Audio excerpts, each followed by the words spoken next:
মার্কিন president Donald ট্রাম্পের সাম্প্রতিক এক বক্তব্যে নতুন করে আলোচনায় ভারতের প্রধানমন্ত্রী নরেন্দ্র মোদী। ট্রাম্প দাবি করেছেন, প্রতিরক্ষা ক্রয় ও বাণিজ্য ইস্যুতে সরাসরি তার কাছে গিয়েছিলেন মোদী এবং দেখা করার অনুরোধ করেছিলেন ব্যক্তিগতভাবে।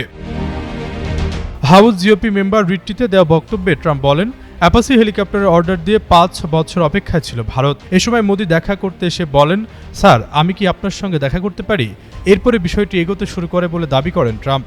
একই সঙ্গে জানান, ব্যক্তিগতভাবে মোদীর সঙ্গে তার সম্পর্ক খুবই ভালো।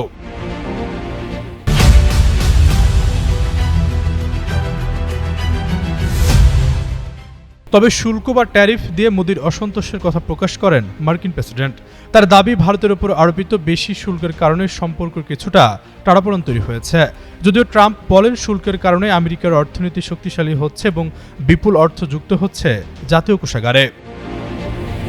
প্রতিরক্ষা সহযোগিতা নিয়ে কথা বলতে গিয়ে ট্রাম্প জানান, ভারত ৬৮টি অ্যাপাচি হেলিকপ্টার অর্ডার দিয়েছে এবং দীর্ঘদিনের স্থবিরতা কাটাতে শুরু করেছে।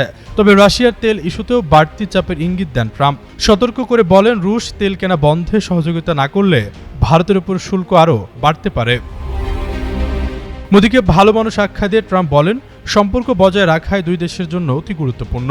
তবে শুল্ক ও জ্বালানি ইস্যু দুটি ক্ষেত্রেই ওয়াশিংটন চাপ অব্যাহত থাকবে বলেও ইঙ্গিত মিলেছে তার কথায়। আশরাফুল ইসলাম, যুগান্তর নিউজ।